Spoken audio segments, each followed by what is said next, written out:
오늘은 심사닥 수강생분들에게 정말 필요한 내용을 가지고 왔는데요. 여러분들이 심사닥 강의를 수강을 하고 만약에 병원에 취업을 했다라고 가정을 한번 해볼게요. 취업을 만약에 하고 나서 여러분들이 직접 심사과에서 심사를 한다라고 가정을 해보면 여러분들이 1번부터 3000번까지의 명세서를 제 강의를 듣고 하나하나 심사를 했을 거예요. 그렇게 하나하나 심사를 했는데 과연 내가 심사를 한 게 맞는지 아닌지 의문이 들 거 아니에요. 그렇게 의문이 들었을 때 여러분들한테 정말 도움이 될 만한 사전점검 프로그램인 닥플체크라는 어떤 플랫폼이 있습니다. 그래서 이 닥플체크라는 이 플랫폼에서 우리 심사닥 수강생분들을 위해서 정말 좋은 혜택을 제공을 해준다고 합니다. 첫 번째, 일단 6개월 동안 무료로 닥플체크 프로그램을 이용을 할 수가 있어요. 한 달에 원래 55,000원의 비용이 발생을 하는데 6개월 동안 심사닥에서 수강 신청을 한 수강생분들을 대상으로 무료로 제공을 해준다고 합니다. 그리고 6개월 이후에는 그러면 어떻게 되냐? 심사닥을 통해서 진행을 하게 되면 월에 33,000원의 비용을 이용을 할 수가 있습니다. 이걸 1년으로 환산을 해보니까 월에 16,500원 꼴의 비용으로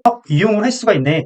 그래서 여러분들은 병원에 취업을 하고 나서 심사과에 만약에 업무를 한다. 그러면 심사 시에 내가 실제로 심사한 내용이 맞는지 아닌지에 대한 부분을 체크를 해야 되는데 그때 필요한 어떤 플랫폼이 닥플체크라는 플랫폼이다. 근데 이 닥플체크라는 플랫폼을 통해서 업무를 진행을 할 때 6개월 동안 무료로 이용을 할 수 있구나 라고 여러분들은 체크를 할 수 있을 거예요. 그러면 여러분들은 닥플체크라는 건 제가 지금 앞에서 말씀드렸던 것처럼 사전점검 프로그램이라는 건 아는데 그러면 이건 어떤 식으로 운영을 하고 지금 닥플체크라는 사전점검 프로그램은 어떤 정보들을 우리가 확인을 할 수 있는데 라고 또 궁금할 수 있잖아요. 그래서 제가 직접 닥플체크 프로그램을 직접 시연을 한번 해보도록 하겠습니다. 우리가 1번부터 3000번까지의 명세서를 심사를 할 때 여러분들은 어떤 항목들을 어떻게 심사를 하고 계시죠? 우리가 원장님들이 진료 기록을 남기면 그 차트상에서 환자에 대한 정보를 확인을 하고 그 정보를 통해서 약제 처방이 이루어지거나 어떠한 진료 행위가 이루어졌을 때 어떤 원해 처방이 발생을 하게 되면 그 원해 처방에 따른 당연히 인정상병이 있을 거고 어떠한 진료 행위가 있었을 때 그 진료 행위에 따른 인정상병들이 있을 거예요. 즉 적응증이 있을 텐데 과연 이 적응증에 대한 항목이 잘 코딩이 되어 있는지 안 되어 있는지도 확인을 해야 되고 어떠한 진료 행위에 따라서 치료 재료대 산정을 할 수가 있는데 그 치료 재료대 항목이 잘 들어가 있는지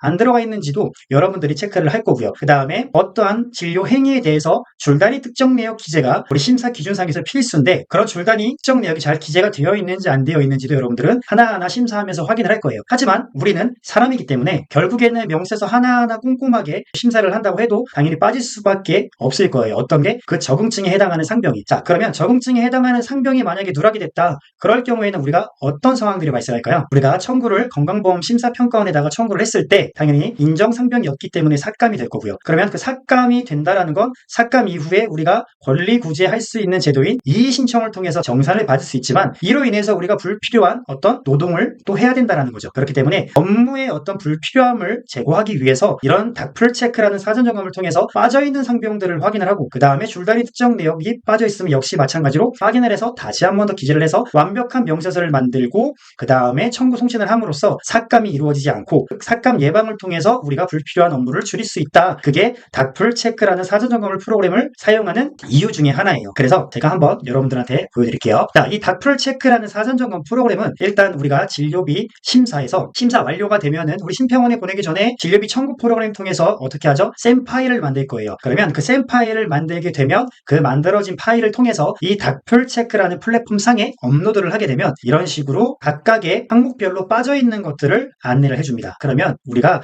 인정상명 확인 필요, 전산심사, 그 다음에 인정상명 확인 필요, 그 다음에 특정 내역이 빠졌대요. 그리고 여성 생식기 질환이 있거나 의심 내역 의사가 직접 시행한 경우 등 이런 식으로 심사 기준에 대해서도 내용을 제공을 해주고 있는데요. 자, 일단 보시면 인정상병 확인 필요에 대한 내용을 한번 보도록 할게요. 자, 레벨은 점검이라 나와 있어요. 그 아래는 어떤 거? 경향, 그 아래는 또 알림이에요. 자, 그래서 메시지 레벨의 정도를 구분을 해놨는데 빨간불은 여러분들이 심사를 할 때 어떻게? 조금 더 확인을 해야 되고 그렇게 확인을 해야지만 삭감이 안 된다라는 거고 경향이라는 거는 무조건적으로 상병이 기재가 돼야 되는 게 아니라 어떠한 상병이 코딩이 돼도 인정이 될 수가 있는데 삭감이 될 수 있는 경향은 다분하다. 그렇기 때문에 노란불로 표시를 해놨고요. 그리고 알림 같은 경우에는 어떤 행위가 있다면 그 행위에 대한 어떤 JX999든 어떤 심사 기준에 대한 알림 정도로 여러분들이 가볍게 봐도 된다라는 내용이에요. 자, 그래서 일단 점검 항목을 한번 보도록 하겠습니다. 자, 인정상병 확인 필요. 자, 코드명은 엘린 플러스 크림이래요. 자, 한번 들어가 보도록 하겠습니다. 더블 클릭을 하면 자, 명일년 번호 6번, 그 다음에 성병은 심사닥, 그 다음에 성별은 여성이에요. 그리고 위에 레벨 빨간 색깔로 점검되어 있고요. 그 다음에 코드명은 엘린 플러스 크림이고요. 그 다음에 점검 결과는 인정상병 확인 필요라고 나와 있어요. 자, 그러면 내가 심사한 항목은 과연 어떠한 상병이 코딩이 되어 있고 어떠한 진료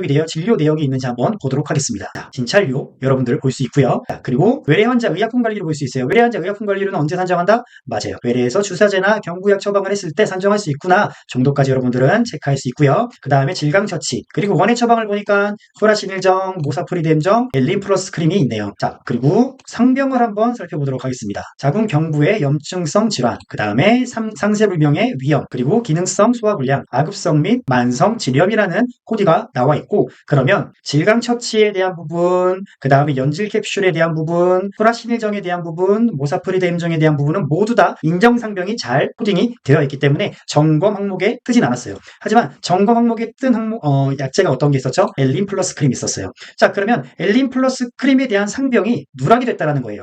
그렇기 때문에 이와 같이 점검에 대한 내용이 떴고요. 자, 그러면 여러분들은 엘린 플러스 크림? 네이버에다가 한번 검색해볼까? 엘린 플러스 크림의 적응증은 뭐지? 라고 검색을 해봤는데 여러 가지 다양한 항목들이 있는데 외염 및 질의 어떤 칸디다증 아니면 손 발톱의 백선 등에 대한 항목이 있는데 이렇게 그러면 또 더 나아가서 상병 코드는 뭐지? 라고 여러분들이 또 궁금할 수 있잖아요. 이걸 네이버에서 하나하나 다 확인을 하고 상병 코드는 어떤 거를 코딩을 해야 되는지 다 확인을 해야 되는데 다 풀체크는 이런 항목들을 한 번에 볼 수 있다는 거예요. 한번 보도록 할게요. 이렇게 더블 클릭을 한번 해보면 여기 보시면 추천 상병이라고 나와 있어요. 자, 추천 상병이라고 하면 당연히 엘린 플러스 크림에 대한 적응증이 될 거고 위와 같이 코드와 코드명으로 구분을 할 수가 있어요. 그래서 제가 방금 말씀드렸던 것처럼 외염 및 질의 칸디다증 우측에 다빈도라고 나와 있는 건 가장 많이 상병을 발생을 한다라는 그 항목이고 그래서 보통 병원에서 외음 및 질의 칸디다증에 대한 상병 코딩을 많이 한다라고 여러분들은 체크를 하시면 되고 그 다음에 수염 및 두피의 백선, 손 발톱 백선, 그리고 외음 및 질의 칸디다증, 그 다음에 칸디다 귀두염 정도가 있는데 여러분들이 우리 이 상병 적응증을 확인하기 위해서는 어떤 항목을 체크를 해야 되죠? 맞아요. 우리 진료실에서 원장님이 어떠한 차트를 이제 작성을 했는지 자 그러면 차트를 보고 환자의 적응증을 확인을 할 수 있을 거고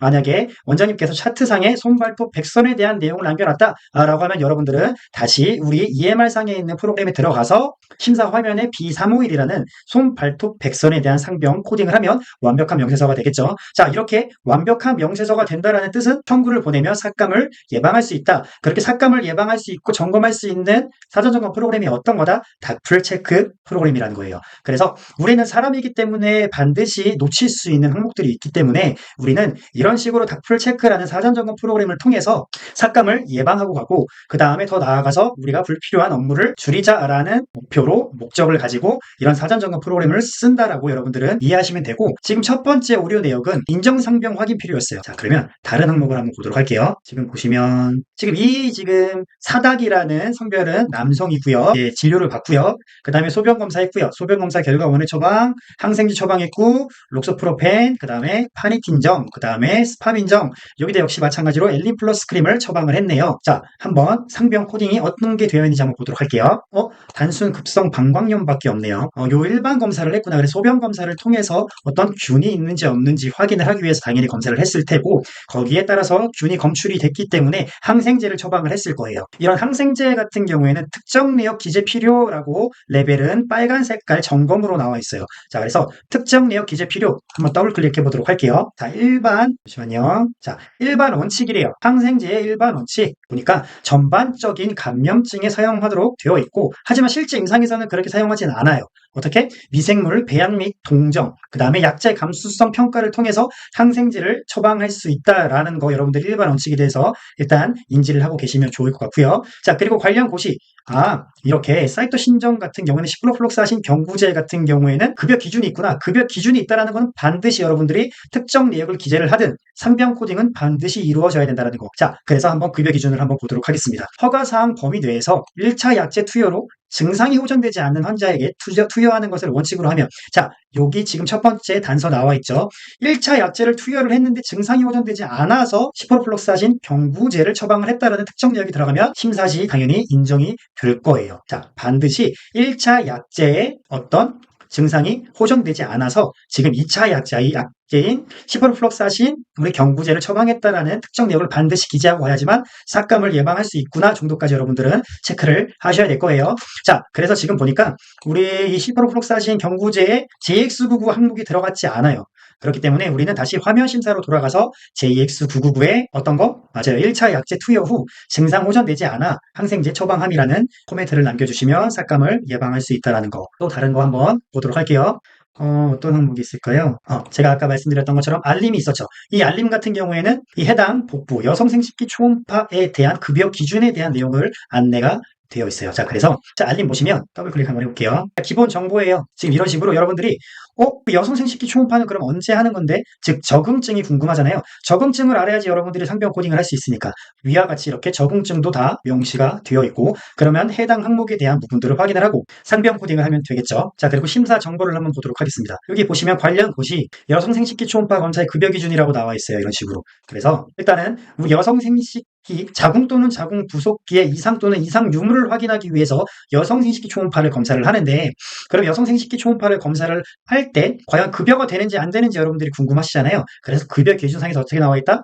만약에 여성의 자궁 또는 자궁 부속기의 어떤 질환이 의심되는 경우에도 급여를 할 수가 있고요. 만약에 질환이 있는 경우에도 급여로 처방을 할 수가 있어요. 그 다음에 여러분들이 또 보시면 이렇게 진료의사의 의학적 판단에 따라서 여성 생식기 질환의 진단 또는 경과 관찰 시 아래와 같이 인정하고 이를 초과하는 경우에는 본인 부담률 80%로 적용함, 즉 선별급여 비항으로 적용을 할 수 있다는 부분도 따로 우리가 요양기관 업무 포털 내에 심사기준 종합 서비스상에서 여성 생식기 초음파를 별도로 검색하지 않아도 닥플 체크에서는 해당 내용들을 다 확인을 할 수 있구나 라고 여러분들은 체크할 수 있을 거예요. 그래서 이렇게 닥플 체크를 통해서 내가 실제로 심사한 항목에 대해서 과연 잘 되어 있는지 안 되어 있는지도 여러분들은 체크를 할 수가 있고 그 다음에 실제로 어떤 진료 행위에 대해서 내가 잘 모르고 있는 심사 기준이 있다고 하면은 그렇게 심사 기준에 대한 내용도 닥플 체크는 내용을 제공을 하고 있구나. 그래서 이렇게 닥플 체크를 통해서 내가 심사를 하면서 배울 수 있는 되게 바운더리가 넓다라고 여러분들은 한 번 더 체크하고 갈 수 있을 것 같아요. 그래서 이렇게 닥플 체크에서 제공을